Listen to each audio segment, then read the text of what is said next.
Well, welcome back. My name is Ben Christensen, and I'm the owner of Waterford Wine and Spirits, and I'm here to present to you the French Wine Academy Session 5 Loire. Now, I have to say that's a really big name, and it means that we had 4 other sessions going, but in reality, all we're going to do today is taste the wines from the Loire. So if you haven't listened to all the other lectures that we have going on, feel free to go back and peruse. But this can also be a standalone tasting experience that you can just dive right on into. Now I'd like to just go through a couple of bookkeeping things before we start tasting so I don't get lost in my own tasting as we go along. Just a couple of things. For those of you who want to taste the wines with us, they're all available online at waterfordwine.com. You can search for the French Wine Academy Loire, and you'll be able to find, of course, these videos, but also the selections of wine underneath. All of the wines will have a discount on them. It's 20% off the regular price, so you can taste along with us in hopefully a nice way and friendlier on your wallet kind of way. After the fact, if you want to buy some of the wines, and please feel free, this is a commercial operation, you can use that same coupon code, the FWA, to discount all those wines again. Or if you would like, you can also just sample 1 or 2 wines, or maybe 1 wine a flight. Whatever you choose, it's all available online. If you want to do it the old-fashioned way, you can certainly call us at 414-231-9393 and just put in an order over the phone. Or we are still open and you could physically come into the store and the staff can point out some of the wines to you and get you set up. In any case, thank you again for tuning in and tasting these wines with us. Now we're going to do this tasting like every tasting that we do here at Waterford. We're going to have 3 wines, 3 flights of each wine. We, of course, all arrived early, so we also bonused ourselves and gave ourselves a bonus wine. And you'll see that come up on the website as well. So if you want to attend on time for your own tasting, feel free to give yourself the bonus. With all that being said, I'd love to introduce you to the wines of the Loire. I think there are a couple of wonderful things to say about the wines of the Loire. First off, it is one of the most diverse regions to be drinking wine in all of France, if not all of the world. The diversity is reflected in nearly 4 entirely different soil, climate, terroir types. There's also 5 major grape varieties, although it's dominated by 1, but there are 5 major grape varieties in the Loire. Not only that, but there's also almost every color of wine you can imagine being produced constantly in the Loire. It's the home of whites, reds, and rosés, and I'm sure there's probably someone sneaky making an orange wine in there too. And finally, it also gets you the full gamut of dry wines to sweet wines, and then still wines to sparkling wines.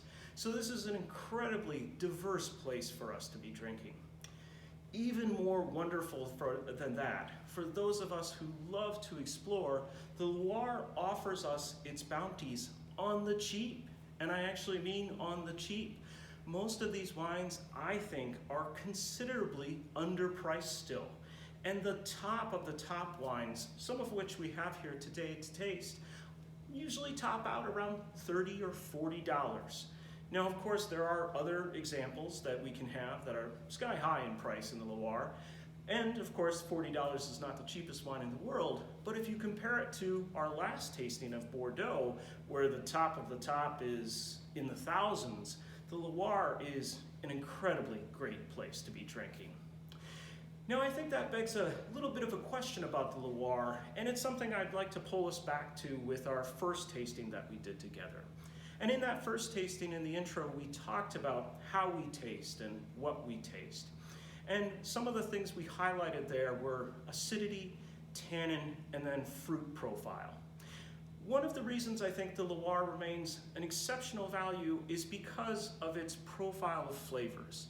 And while I love them, I have the sneaking suspicion that for many Americans, they're a little bit harder to engage with. Why are they a little bit harder to engage with? Well, oftentimes, the acid character of them is much higher. Also, the fruit character of them is much lower. I don't think of these as a value judgment on the wines at all. In fact, I think it's the commonality of the diversity of the Loire that we get brilliant, invigorating fresh wines. But I can also understand how to Americans who, like myself, love Zinfandel and its very overtly fruity, low-acid character, a Loire Chenin Blanc, a Loire Cab Franc approaches our palate in an incredibly different direction. So what I'd ask you to do is, while we taste, keep your mind open to the varieties and the flavors that are going on in the Loire. And I think if you do, it'll lead to a bountiful richness of wines that you may have never had before. Now, I love instant cartography, so let's get you a map. Maybe before the map, as we would do if we were live. I hate to leave people dry. So let's take a taste of our first wine, and then we'll get it located down into the map and figure out where it's from and all of that good stuff. But here, I think, is a perfect and great example of everything that I just said. Starting with the flavor profile, this is Domaine Pepier's Muscadet, by the way. Starting with the flavor profile, here you get a salty, lemony characteristic on the nose, which I absolutely adore. Kind of smells like the sea, saltwater sea to me, with a little hint of lemon to it. And then on the palate, it's got a nice texture for me, a smoothness for me, but I can understand that for most people, this is a rather zippy wine that highlights its almost savory minerality character instead of showing you any kind of fruit, and that's purposeful. One thing about this that it also illustrates, Domaine Pepier here, is that he is considered one of the top producers in his region. He is considered one of the absolute best Muscadet producers, and in fact, I've bought and cellared his wine for many vintages and continue to enjoy them both fresh and young, but also very old. When I started with this wine, it was all of $12.99, and now, 10 years in, it's still only $14.99. I think a great illustration of the best of a category coming to you for far lower than most places in France would deliver their best. Okay, now that you've had a taste of that, let's give you instant cartography and give you the Loire. I'll do a little inset here.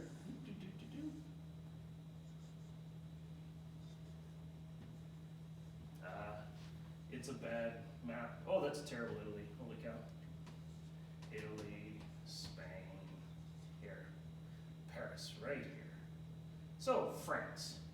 What is the Loire? Well, the Loire is actually France's longest river. I think it's at some 1,100 kilometers long, or about 630 miles long. It starts at the Atlantic Ocean at Nantes, and it goes inland.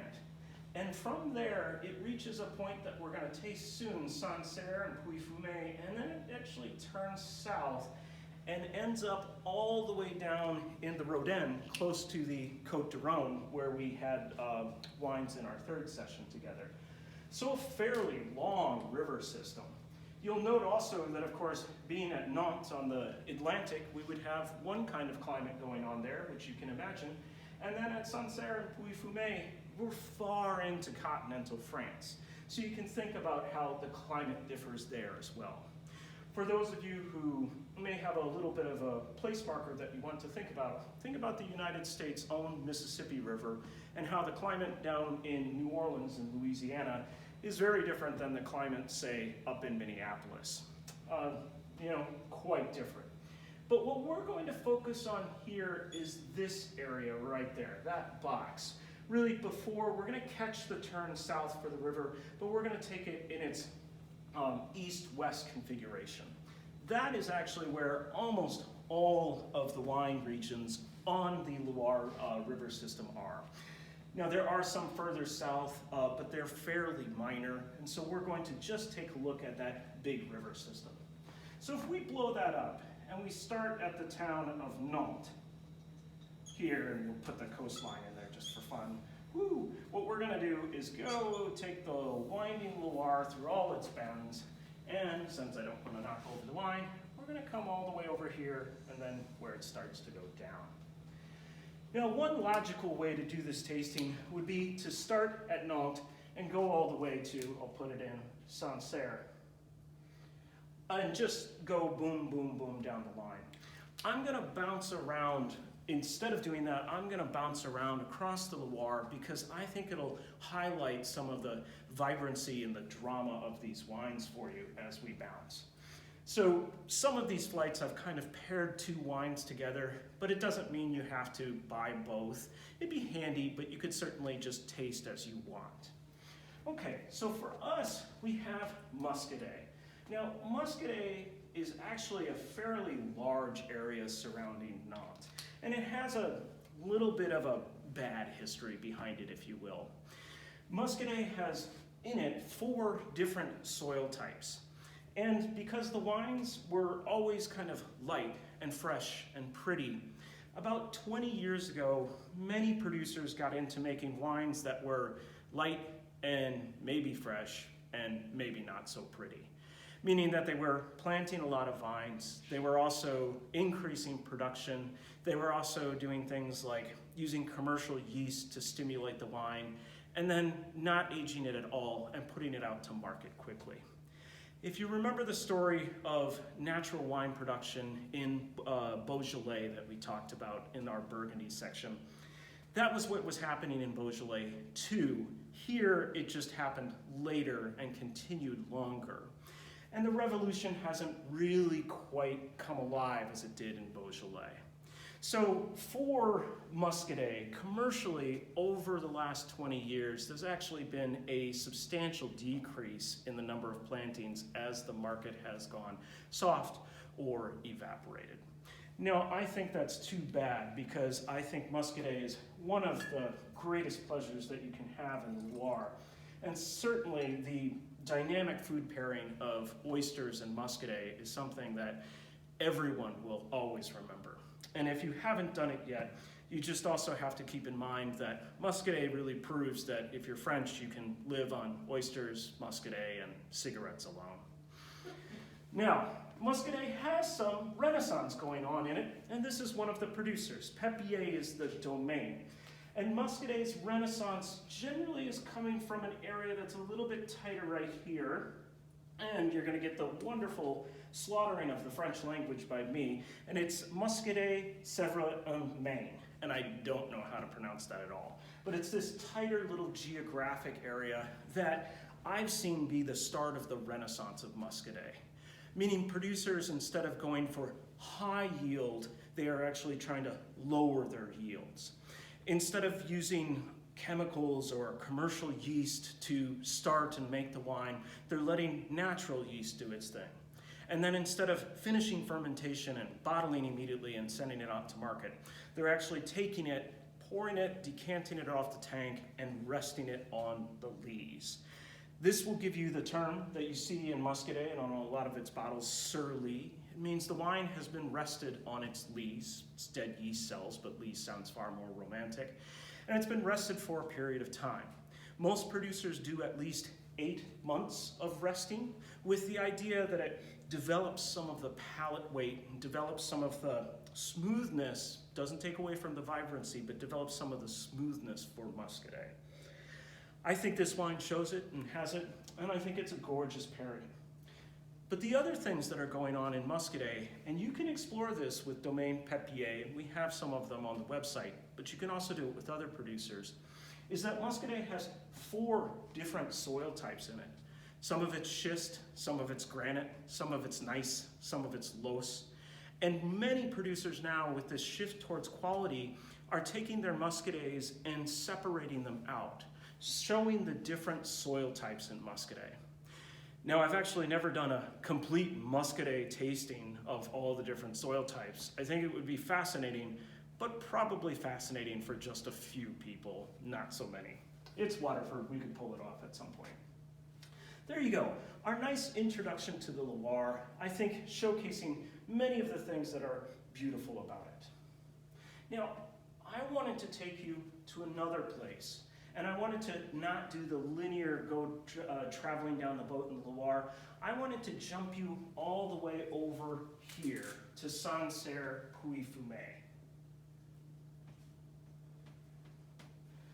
And I have to tell you, Pouilly-Fumé and Pouilly-Fuissé always get mixed up to most wine people, including me, so I think I got Pouilly-Fumé right this time, but someone will fact check me on it.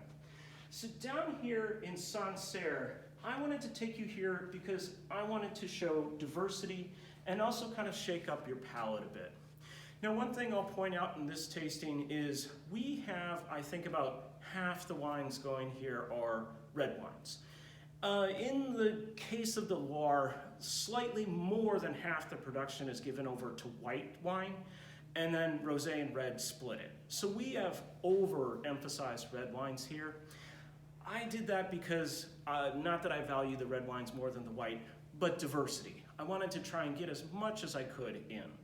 I should also point out, as we travel across these areas, every area that I'm going to mention, as I said about plotting this tasting, has other areas around it that are very interesting to taste. We just couldn't get to them all. Okay, so with that, Sancerre. Now, Sancerre is more famous for its white wines, but it does make a red wine. We're going to come back to its whites in the second flight. So here, again, the idea being diversity. Now, we'll start by saying a couple of things about Sancerre and its differences from Nantes and Muscadet. Sancerre is actually a continental climate. It's fairly far into the center of France. And in that continental climate, it means that it has cool winters and relatively warm summers, a little bit like what we experience here in Wisconsin. That's very different than the Atlantic climate of Nantes. So it means that the grape varieties are going to change and how they're grown is going to change. The other thing that changes is Sancerre is on the Kimmeridgian soil plate. And while there is some silex, some schist there that Puy-Fumé and Dieter Dagenau made famous, it's mostly a mixture of clay limestone on the Kimmeridgian soil plate. Now, if you remember back to Burgundy, the Kimmeridgian soil plate comes and it hits also another place in Burgundy, which is Chablis. Now, in Chablis, we get some of the most crisp, most mineral-focused Chardonnays that the world knows, and it's renowned for that. So with that soil type, this is shared in Sancerre, and I think that kind of flavor profile is shared as well.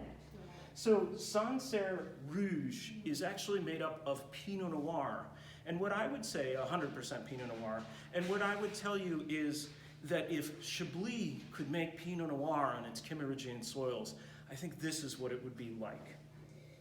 I always find it's got a beautiful, maybe raspberry or cherry flavor profile to it, but with that, it always remains fairly high-toned. It doesn't get as ripe as, say, you could in Burgundy or, say, in the Russian River Valley of the US. I always find also that with 2 to 3 years of extra bottle age in the cellar, the wine really blossoms and shows its perfume. And I think that's what this wine is all about, is really its expressive perfume. When you taste it on the palate, I think you'll find for most Americans, and maybe I'm biased in saying that, for most Americans, the wine is rather hard, you might say. It's kind of tangy, and it doesn't have much fruit character. And I can certainly understand if you purchased this bottle of wine and said, wow, it's too hard for me and I don't understand why I just paid for what I paid for. The thing that I would tell you is Sancerre Rouge is, what I've been told, often the toast of Paris bistros.